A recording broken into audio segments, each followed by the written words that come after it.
Hello there, and welcome to Andre's Artist Profiles. Now, this is going to be one of those odd artist profiles because, to be honest, I'm not profiling one particular artist as opposed to a group that he is very strongly associated with. Today is the birthday of Jeff Lynne, and he has one or two solo albums. In fact, one of them came out last year, but that one didn't move me, so I'm concentrating on what Jeff Lynne is probably best known for: the Traveling Wilburys. Just kidding. Of course, I'm focusing on ELO here. So, I actually have pretty much all of their albums on CD, with the exception, interestingly enough, of one of their most famous, A New World Record from 1976. And the reason for that is because my father had that record on CD. I heard it so much, and I just have been kind of too lazy to go out and pick it up, just, for the sake of being a completist. And the 1999 release, Zoom, which is basically a Jeff Lynne solo album, so they say. Anyway, so let's get to the point of this. This is the first Electric Light Orchestra album. As you can see, it still has the label, The Birth of ELO. It includes the ELO classic, the 105-38 or Overture, whatever. So, this also, my favorite track on this is Mr. Radio. This album has a lot of the ELO hallmarks. Bev Bevan, and the key members of the band are on this. I know that Randy Newman did a song called A Story of a Rock and Roll Band that really savaged this group. But I really think the ELO were, because they came along, I believe it was 1970. 72, actually. Well, 71, according to this. They took over where the Beatles left off. And if the Beatles had survived, they may have made some of the same musical innovations the Electric Light Orchestra did. I see a lot of similarities in their sound. ELO took the melodic progressive rock thing, of course, to the next level. This is a great debut album from 1971. There's the band at that time. The original ELO label. We all know the kind of jukebox one, but that's their original logo. The next album is ELO 2. I don't know if the cover was intended to look sort of phallic, but anyway. This album includes their hit, Roll Over Beethoven. And that came out, I believe, 1973. Here's the inside of that. There's an original cover to this, well, at least an American cover. Actually, that's not their same album. The next album is called On the Third Day.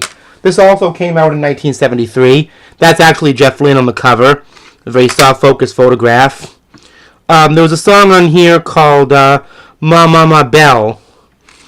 And Showdown was their first big hit. And I think Showdown was the beginning of their signature sound that they would develop in the mid-70s. Of course, in 1974 came their first masterpiece, Can't Get It Out of My Head. El Dorado. You see the Judy Garland's Ruby Slippers and the Wicked Witch. Very famous album cover art. There's also some issues with this album involving backwards masking with supposedly satanic messages.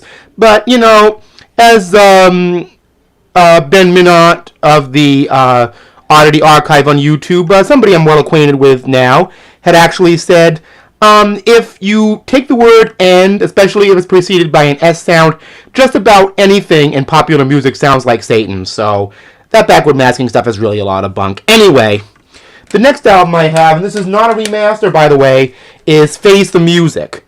The big hit off this album was Evil Woman and Strange Magic. This is kind of the beginning of the classic ELO sound from the mid-70s. The jewel case is a little broken. It's a old issue. Anyway. This is my favorite ELO album. Its most famous song is probably Mr. Blue Sky, but the ones I really love on it are actually the first song, Turn to Stone, and Jungle, which is actually a very percussive song. This is a really good album all the way through, and I love the artwork inside. I love this kind of spaceship-y artwork from the mid-70s. This is the second album to use the classic ELO logo. A lot of people think of this as their masterpiece, and I can't really deny that. Their next album came out in 1979. This album embraced the 4 on the floor disco sound a little bit more. Kind of their Xanadu sound, Shine a Light. But there's some other wonderful songs on here that are classic ELO, like, The Ballad of Horace Wimp. And on Last Train to London, a very interesting thing happens. They actually show you that disco is alternately funk and a polka, because most of the song is funky, but then on the chorus, it's a pure country polka if you take away all the strings. So that breaks disco down. And of course, Don't Let Me Down is a big hit on the album, and I think the most strongly associated with it. Oh my goodness, sorry about that. And that's that album. The next album was actually the soundtrack to the film Xanadu, which is a soundtrack featuring Olivia Newton-John, The Tubes, and other artists, really. And the next proper ELO album was Time. Time featured a much more synthesizer-oriented, slick production, and the hit on this was actually the most rock and roll oriented on the album, called Hold On Tight.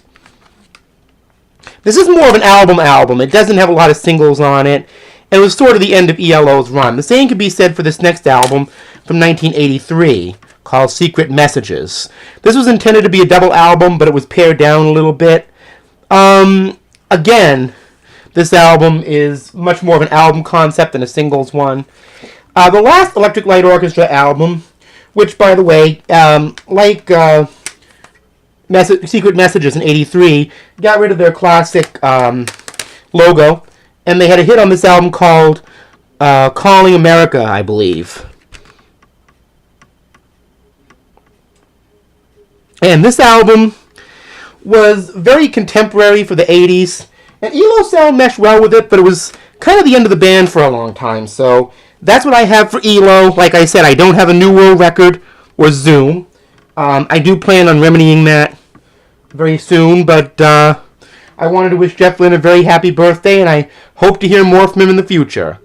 ELO are one of my favorite pop rock bands of the 70s because of their level of innovation, like XTC, and their melodicism was really appealing, and their ability to mix other genres into their music very effectively. So happy birthday, Jeff Lynne, and I'll see you next time.